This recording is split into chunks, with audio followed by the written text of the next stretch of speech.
Hello, everyone. Welcome to our presentation tonight on the regional freight plan, which DVRPC has been ramping up over the last few months. Tonight, we will introduce the plan process and provide some background information on the supply chain in Greater Philadelphia. Freight is an important element of transportation planning here at DVRPC.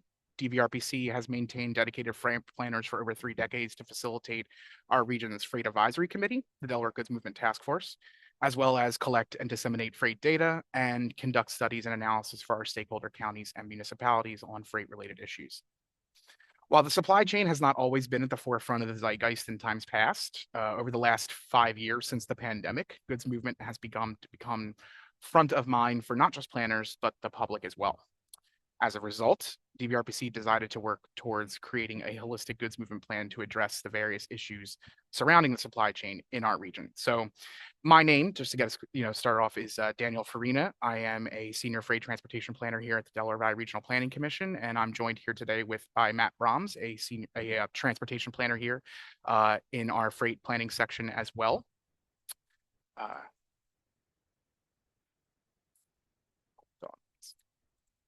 Okay. For those of you who don't know who the DVRPC is, we are the federally designated Metropolitan Planning Organization, or MPO, for the Greater Philadelphia region. We are a bi-state agency serving both southeastern Pennsylvania and southern New Jersey along the Delaware River.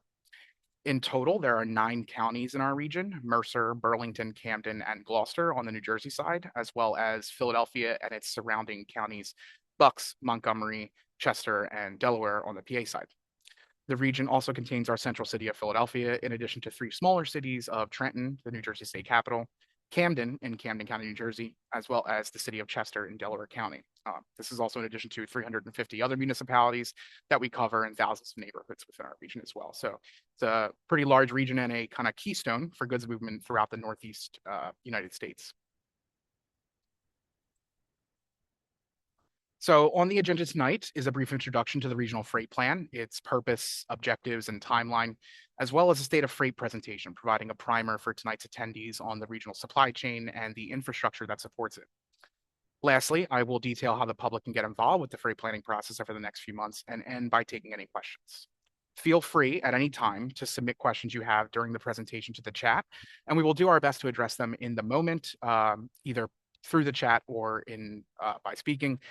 If not, we will come back to them at the end of the presentation and take any additional questions. Also, if you require closed captioning, we have turned it on for this meeting, and you can turn it on at the bottom of your screen as well. So first, DVRPC is not mandated to complete a regional goods movement plan, but the states are, as well as the federal government itself. They have 17 criteria that they have to meet that have been defined and expanded most recently through the Infrastructure Investment and Jobs Act, or what's commonly called the IIJA. The first federal requirement for states to complete a regional freight plan a state freight plan was introduced by the Fixing Surface Transportation Act, or FAST Act, in 2015. So roughly about 10 years has been the requirement for states to conduct freight plans. Nonetheless, a regional plan is important to organize ourselves as a region, especially with a bi-state purview. Other MPOs have released regional freight plans, and they serve to zero in on region-specific trends and issues with more nuanced and detailed strategies or projects. In the past, DVRPC has not completed a traditional regional freight plan, but did compose a long-range vision for freight for the region in 2010. This publication outlined programmatic, operational, and infrastructural goals related to improving goods movement in Greater Philadelphia. We are looking to update and build upon this effort by organizing strategies, recommendations, and infrastructure projects into a cohesive plan of action to be enacted by our stakeholders, both public and private, over the coming decades. So what is the overarching purpose of this study? All that being said, essentially, the regional freight plan will provide a coordinated vision and a set of strategies to guide how the region invests in, manages, and supports good movement over the coming decades. Some of the objectives to complete this will be documenting any existing conditions and emerging trends in freight movement, to assess needs and opportunities across the regional multimodal freight network, to craft strategies and recommendations that reduce negative impacts on communities and the environment, as well as identify both planned and potential infrastructure projects that promote safe and efficient goods movement. And then lastly, what we really want to do is make sure that our regional priorities support and complement national and state goals in order to compete effectively for funding. This is pretty critical in our region, and it's what helps our infrastructure projects, find appropriate funding. So this is a pretty critical part of the study itself, and will be encompassed in our action plan. Taking a look at the timeline, you can see that we're already engaged in our existing conditions analysis that's taking place now in fall of 2025. We are composing a detailed state of freight in Greater Philadelphia, of which you will see a significant portion of tonight. Matt will give a presentation on that. In addition, in winter 2025, currently right now, really, we are beginning our needs assessment. This is where we will conduct outreach to both the public and our stakeholders and identify additional issues across the region. We'll discuss how the public can contribute to this at the end of the meeting. In spring of 2026, we will begin our visioning and goal setting. This is working with our steering committee to define a vision and set of goals to work towards. By spring and summer of 2026, we will be in the throes of developing our recommendations and strategies, as well as identifying partners and different funding sources for implementation of the action plan. In fall and winter of 2026, we will begin sharing the draft plan with our steering committee and our constituent counties for any feedback and comments on the different strategies or projects highlighted. And then we are looking to finalize that action plan document by May of 2027, and we'll likely conduct some outreach after the fact, some additional webinars and things like that to bring various aspects of the plan to the public and our stakeholders and promote visibility of the plan. So with all that out of the way, I am going to turn it over to Matt Brahms, who is going to present to you all basically what we're calling kind of a state of freight, our existing conditions analysis for the region. Take it away, Matt. Oh, hello, everyone. Thank you for joining us today. For those of you who don't know me, my name is Matthew Brahms, and I am a transportation planner here that works in freight here at DVRPC. And I wanted to share with you today some of the preliminary findings from the existing condition section of our regional freight plan. We'll begin with an overview of the region's freight infrastructure, then move on to trade data, and end with some employment statistics. So, due to its strategic location amidst the densely populated Northeast megalopolis between the nation's financial and governmental capitals, the Greater Philadelphia region has been an industrial and transportation hub for centuries. This historic legacy has left, as well as more recent investments, have given us an extensive transportation network connecting land, air, and sea. Much of this infrastructure is well positioned to serve freight generators, including business parks, large industries, and intermodal facilities. Speaking of freight generators, let's talk about freight centers. Freight centers are concentrations of freight activity in our region that DVRPC has identified as part of our freight planning process. As you could see, freight centers exist throughout the region, but are concentrated along the Delaware River and around major highways. These centers were identified using a data-intensive process that looked at land use, employment, and industrial development. Centers were classified into one of five typologies based on the types of businesses located there. The five typologies are distribution logistics, local manufacturing and distribution, heavy industrial, high-tech manufacturing, and international gateway. Earlier this year, we updated the center boundaries and classifications. And during this update, we found that since the previous designations in 2017, distribution and logistics centers experienced significant growth in both size and number, especially near exits off the New Jersey Turnpike. This data analysis also aligns with the concerns that we've been hearing from partners regarding the impacts of large warehouses popping up outside of traditionally industrial areas. So in contrast to the freight centers, which were based on existing conditions, this map shows industrial developments that are either proposed, under construction, or being renovated. This data comes from CoStar, which is a proprietary real estate and property database. According to CoStar, there is currently about 60 million square feet of industrial space at various stages of the pipeline across the region.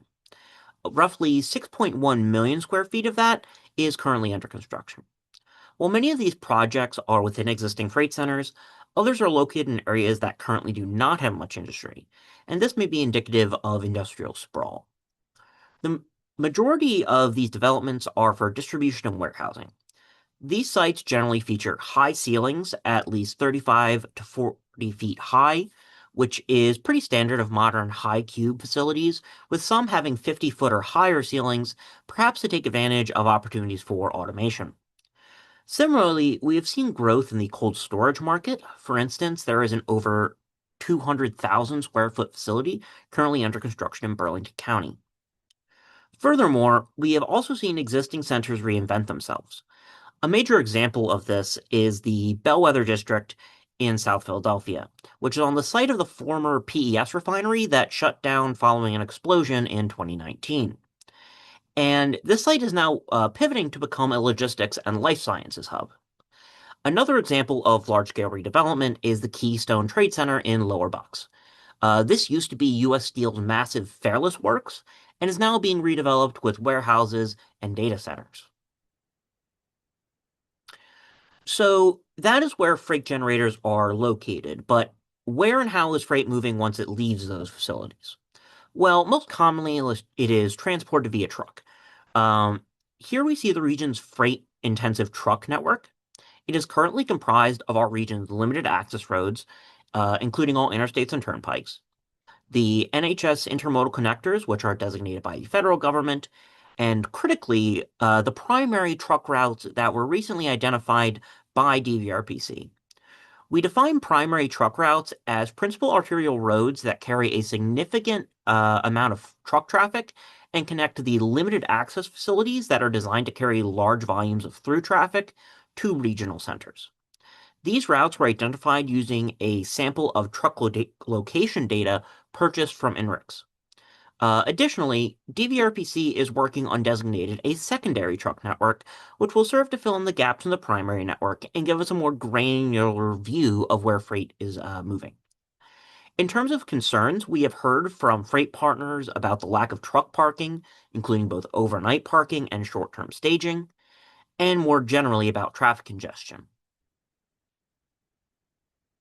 Trucks, however, are not the only way freight moves in our region. Railroads provide an attractive alternative to trucks, especially for commodities that are heavy or traveling long distances. East of the Mississippi, most long-distance traffic is handled by one of two Class 1 railroads, CSX or Norfolk Southern, both of which have operations in our region. For CSX, their East Coast main line runs right through the center of our region on its way from Washington to North Jersey, and this corridor is currently being upgraded to handle double-stack containers. CSX maintains an intermodal terminal in South Philadelphia near the port. Moving on to Norfolk Southern. Norfolk Southern does serve our region. However, its main north-south corridor slightly bypasses our region, instead running through the Lehigh Valley and Harrisburg. But again, there are several connections between Norfolk Southern's main lines and our region. Norfolk Southern also maintains an intermodal terminal in our region. This one in Morrisville, Pennsylvania, just across the river from Trenton. In addition to the class runs, our region is home to several short line railroads that provide last mile connections, as well as transloading and value-added services. Some of these short lines own the track over which they operate, while others operate over tracks owned by agencies like SEPTA. One unique rail situation in our region is that of Conrail. Conrail owns and operates most of the freight lines on the Jersey side of our region, as well as some tracks in Pennsylvania along the river. Conrail, in its current form, is jointly owned by CSX and Norfolk Southern and was created to ensure competition between the two carriers in several strategic areas. As a result of this, shippers along Conrail tracks benefit from having the option to ship via either Class 1 road. Moving on to water-based transportation, the DVRPC region is home to a diverse array of port facilities, and many of these are specialized to handle certain commodities, especially perishable and refrigerated goods. The Port of Philadelphia, or Philiport for short, owns several facilities along the city's waterfront, including the Packer Avenue Marine Terminal in South Philly. This terminal mostly handles containers, including a significant number of refrigerated containers, also known as reefers. Philiport also owns the Tioga Marine Terminal in Northeast Philly, Pier 122, which handles roll-on, roll-off vehicles, and Pier 84, which is a terminal exclusively dedicated to handling cocoa beans. Philiport also owns the Philadelphia wholesale produce market, which is the largest fully refrigerated wholesale produce market in the world. And they recently acquired a 152-acre property from Norfolk Southern down by the port. Just across the river, facilities like the Bolzano and Broadman Marine Terminals are owned by the South Jersey Port Corporation. SJPC's facilities also handle noticeable amounts of perishable goods, including cocoa beans, as well as steel, cement, and wood products.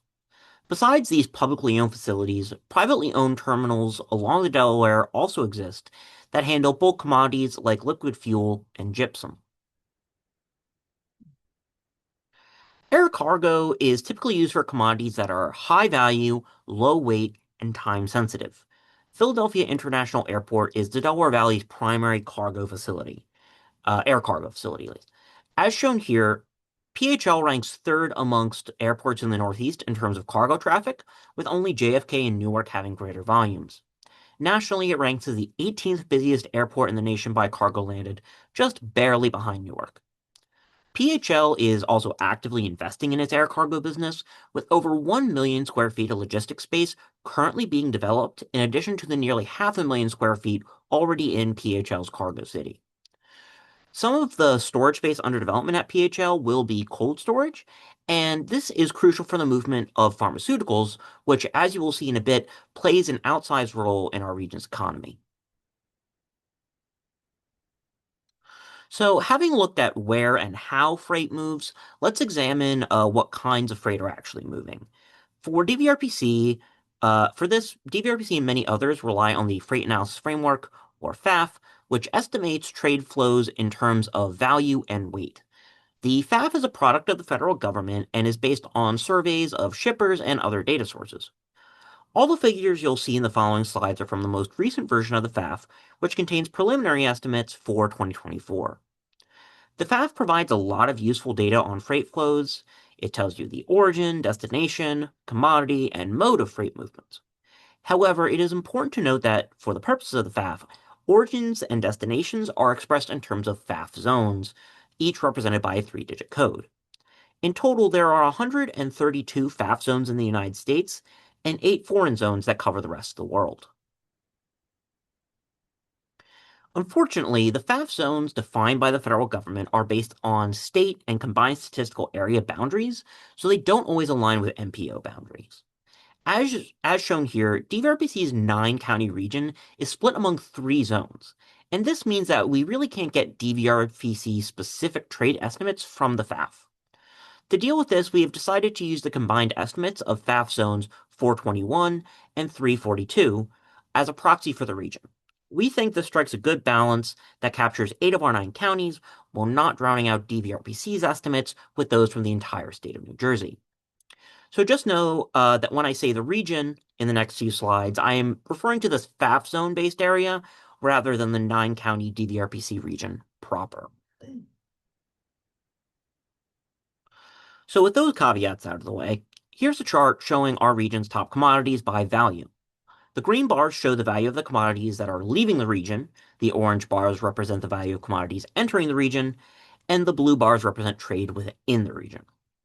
As you can see, pharmaceuticals are by far the most valuable commodity being produced in our region, and there is a substantial amount of pharmaceuticals moving into the region as well. These flows include both finished goods being consumed in the region, and as also includes precursor ingredients that are used to produce other, often higher value products. As you look at our other top commodities, you may have noticed that the FAF has some vaguely named categories. And so just for your reference, mixed freight is a catch-all for shipments containing multiple goods. Things like a truck bringing miscellaneous products from a regional distribution center to restock a local store. Besides that, there's also prepared foodstuffs, which includes a range of things like dairy products, sugar, and sauces. And mismanufactured products is a very broad category that includes products ranging from toys and jewelry to weapons. Lastly, we do have a petrochemical industry in our region, which accounts for us being a net producer of gasoline, fuel oils such as diesel, as well as plastics and rubber. So where are these goods going to? This map shows to which regions we send the most goods. Perhaps unsurprisingly, we send the largest value of goods to the regions closest to us, with the massive New York zone, which according to the FAF stretches all the way from Pennsylvania to Connecticut, accounts for a whopping $57 billion in outbound trade. We also export goods internationally, including about $7 billion to each to Europe and Canada. For context, we shipped $251 billion worth of products out of the region, while about $119 billion worth of products moved within the region.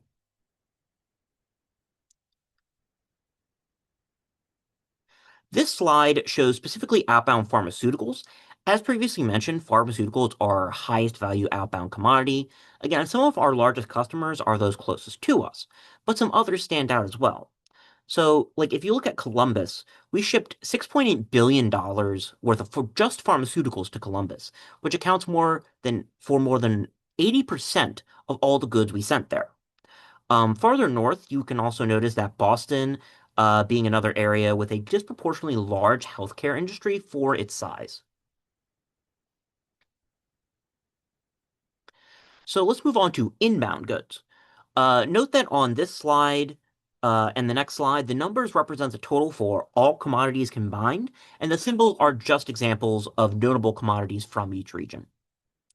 Here we see a variety of goods, that we receive a variety of goods from the New York area, including pharmaceuticals, prepared foodstuffs, and plastics and rubber. We also see a fair amount of pharmaceuticals coming from St. Louis as well.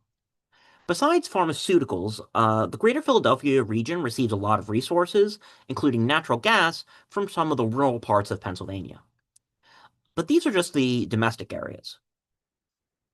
In terms of global imports, Europe and East Asia are our largest trading partners. Some of our most valuable imports are motor vehicles and electronics, which come to us from places like East Asia, Europe, and Mexico. We also import pharmaceuticals. And you may wonder why we import pharmaceuticals from places like Europe and Asia if we produce so much in our region. And that's because the pharmaceutical supply chain is both very specialized and very globalized. So while our region specializes in research, development, and the production of more complex products like cancer treatments, active ingredients and low-cost generic drugs are increasingly made abroad, especially in places like India. Another very global supply chain is that of petrochemicals. As mentioned, we are net producers of gasoline, fuel oils, and plastics. However, we do not have any oil drilling within our region. So much of the inputs for that industry comes from either other regions of the United States or is imported from places like Africa and West Asia.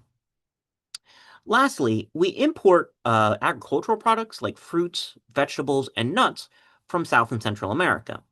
Many of these perishable goods come through Philadelphia area ports in order to take advantage of their experience handling food-grade products. And the last slide I'll share with you today shows the change in freight employment in our region over the past 10 years. Note that this data comes from the Bureau of Labor Statistics and not the FAF, which is published at a county level. So these figures are actually for the specific 9-county DVRPC region. In total, there are over 525,000 people employed in freight-intensive industries in the DVRPC region, accounting for about 20% of total employment. The largest freight-intensive industries are manufacturing, followed by transportation and warehousing, and construction. As you could see, freight-intensive employment as a whole grew at a similar rate to all employment, with transportation and warehousing and utilities seeing the largest growth. This also aligns with what we have seen in our recent Freight Center updates.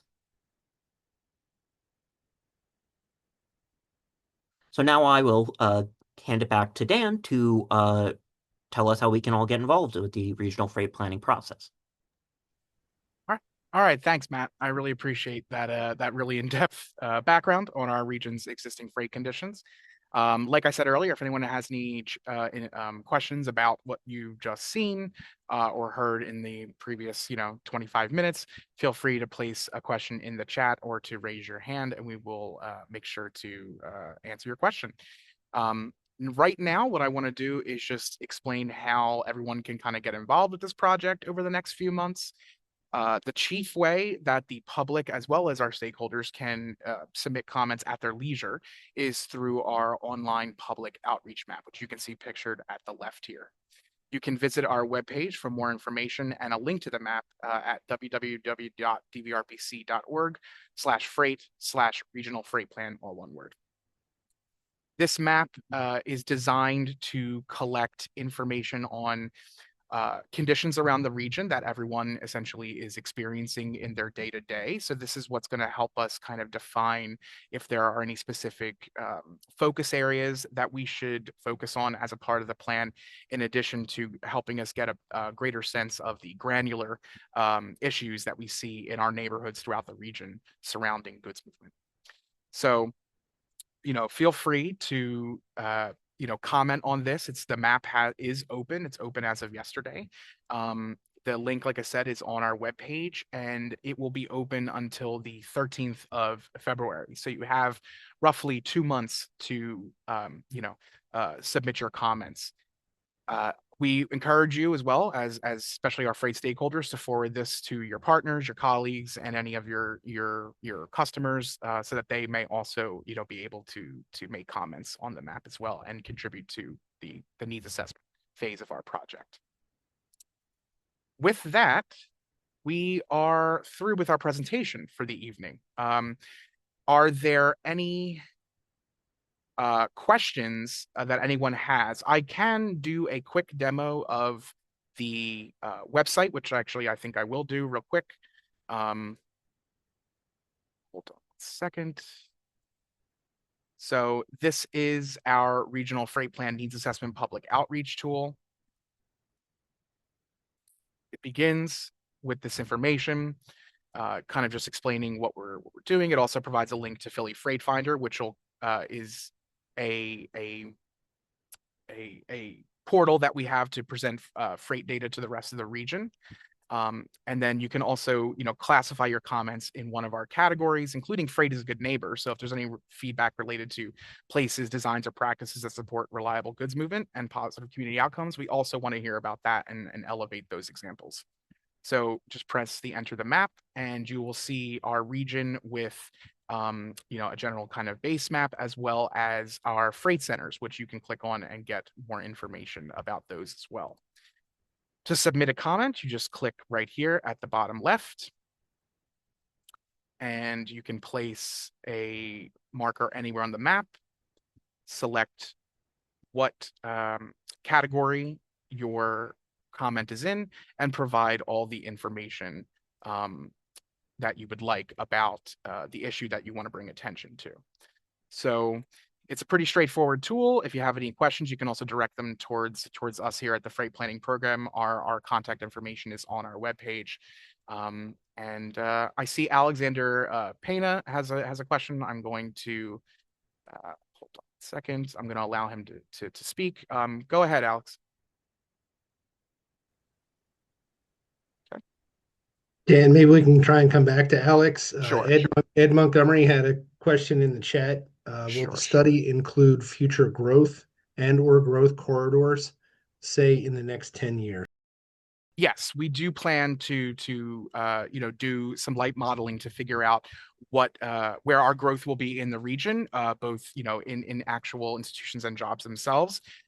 We do, as part of our previous freight kind of visioning we did in 2010, pointed out the freight movement corridors within our region. We don't see those changing. Those have been largely solidified, but we will identify where the opportunities for growth in industries and infrastructure are in the plan over the coming decades. Okay, I also see there's any specific reason why Columbus is such a major export partner? Is it a freight hub and things move again from there? Actually, it is somewhat of a freight hub. It's been a developing air freight hub, and as a result of its kind of pharma and healthcare industry domestically too, is probably one of the chief ways in which we're conducting trade with them is through that industry. Columbus, in addition to Boston, the Bay Area, San Diego, these are some of the top, pharma and healthcare industries centers in the country. So there's always a significant amount of trade kind of in back and forth in between them. With that, I don't see any additional questions. I'm going to close out our webinar tonight, and I just want to thank everybody for coming out to listen to hear what we have to say about freight in the region. And we're looking forward to working with all of you and the rest of the public and our freight stakeholders on, putting forth a cohesive plan of action for goods movement in our region over the coming decades. So thank you all and have a good night.